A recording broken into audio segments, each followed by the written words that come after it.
Bonjour, je suis Caroline, votre coach crochet et aujourd'hui, je vais vous apprendre à réaliser une maille serrée.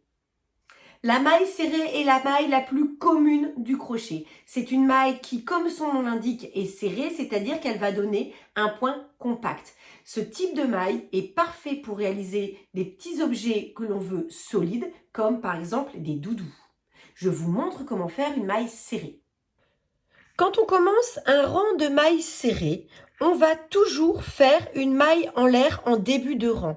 Cette maille en l'air nous permet de monter, c'est-à-dire que nous allons faire autant de mailles en l'air qu'il faut monter de hauteur pour faire la maille du rang. Par exemple, pour la maille serrée, nous faisons une maille en l'air pour monter. Pour la demi-bride, nous allons monter de 2 mailles en l'air. La bride, 3 mailles en l'air. Voyons aujourd'hui la maille serrée. Commencez par faire une maille en l'air et piquez votre crochet en passant cette première maille en l'air. Donc, piquez votre crochet dans la maille suivante. Vous faites un jeté et vous sortez à travers la boucle. Et vous allez faire à nouveau un jeté et vous sortez le fil à travers les deux boucles. Vous venez de faire une maille serrée. Une seconde maintenant. Je pique dans la maille. Je fais un jeté et je ramène le fil. J'ai deux boucles sur mon crochet, un jeté et je passe à travers les deux boucles. Une troisième. Je pique le crochet. Je fais un jeté et je sors. Un jeté et je passe à travers les deux boucles. Je pique le crochet. Un jeté et je sors.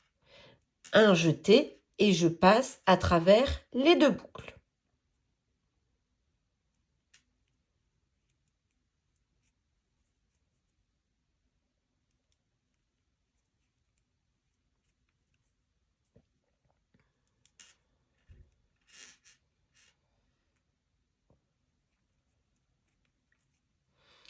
Quand vous avez terminé un rang de mailles serrées, si le rang suivant est encore un rang de mailles serrées, vous faites un jeté pour monter, vous retournez l'ouvrage et vous allez maintenant crocheter de l'autre côté en piquant de la même manière dans la même maille. Un jeté, je sors, un jeté, je passe à travers les deux boucles. Alors, comme d'habitude, une maille en crochet, ça se reconnaît parce qu'il y a deux brins ici. Ça forme un petit V qui est composé de deux brins. Quand on regarde comme ça forme un petit V. Quand on place l'ouvrage face à soi, comme ceci, on voit donc le petit V qui est à l'horizontale et on voit que la maille est formée de deux brins. Le brin avant parce qu'il est vers nous et le brin arrière parce qu'il est ici en arrière. Quand vous faites votre maille serrée, si rien n'est précisé, vous devez piquer votre crochet en le passant à travers les deux brins. Comme ça.